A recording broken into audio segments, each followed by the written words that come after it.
Double bind. What is it? These words may confuse you at first, as most of you have never heard of it, although many of you have experienced this many times in your lives. Have you ever heard of the expressions, damned if you do, damned if you don't, or stuck between a rock and a hard place? These expressions describe the term double bind. In this presentation, I hope to give you a better understanding of it and the background of double bind, and also relate it to communication. First, I will start by giving you the origin and definition of double bind. What is the exact origin of double bind? Does anybody really know the exact point of origin?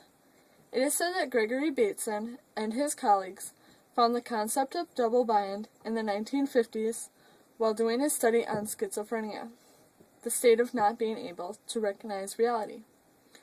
They were relating double bind and schizophrenia together to prove that if double binds of communication happen continuously over time, it may lead to the known mental disease of schizophrenia. I won't be going much more into depth on the subject of schizophrenia in this presentation. I just wanted to share with you the origin and share with you the relationship of communication flaws and how it plays important roles in one's life. Double bind is a communication flaw, where an individual is put into a situation that they will never win. Conflicting demands are put into place. These demands are to be carried out no matter what. Even if the demands are met to the highest needs put into place, the individual never succeeds and fails. A no-win situation. Double binds happen throughout our lives every day, and they may involve a single person or a whole family. Also, communication and double binds play a huge role with one another. Next, I will give you some examples of double binds and explanations so you will have a better understanding and clearer understanding of what a double bind really is. Double binds may happen differently between one person and another person. In this example, there is a main person or a dictator that gives the demand to an individual. The demand is given to a person, guidelines are set into place, do it this way and it will get done correctly. If not, then it's wrong. So the individual does the demand and follows the guidelines as told. The task is then completed. The individual then is told by the dictator that the task was done wrong and incorrectly, even though it was done by the specifications set into place by the dictator. The individual is then confused and flustered, because in their mind they did everything correctly, but in the end result, they are wrong. It is an overwhelming feeling that in any decision you make, it will be a wrong choice. Another example may be a factor of one person being jealous in a relationship. While in most relationships you don't want a partner to be jealous, but then you will constantly wonder why the partner is not jealous. It's a vicious cycle. In the end, the partner that is not jealous suffers the double bind. One more example in a relationship is when an individual in the relationship expects the other person in the relationship to fulfill their needs without the person actually telling the other individual, do this and that. The person just assumes that the other partner knows and expects them to do it even when not told. A most common double bind is when a person says to you, I love you, even though from nonverbal communication and their tone of voice, they are truly upset.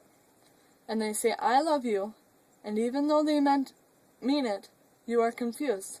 And you're confused in your head because usually when I love you is said, it is said in a manner that is loving and caring and meaningful. That is why it is a double bind.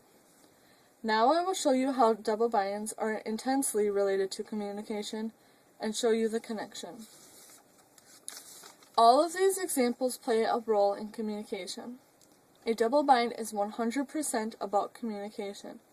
Factors of how one person relays a message or a demand to another person depends on nonverbal and verbal communication. With the examples above, you can now notice how the messages got relayed and received. When a person is told to do something and they think they are doing it correctly, and then they get told that they are doing wrong, with no advance heads up that, hey, you are doing this wrong, and hey, here is how it's supposed to be done. Or in the factor of the relationship, one person cannot simply assume that they are supposed to do something unless they are told to do it. It is a communication flaw.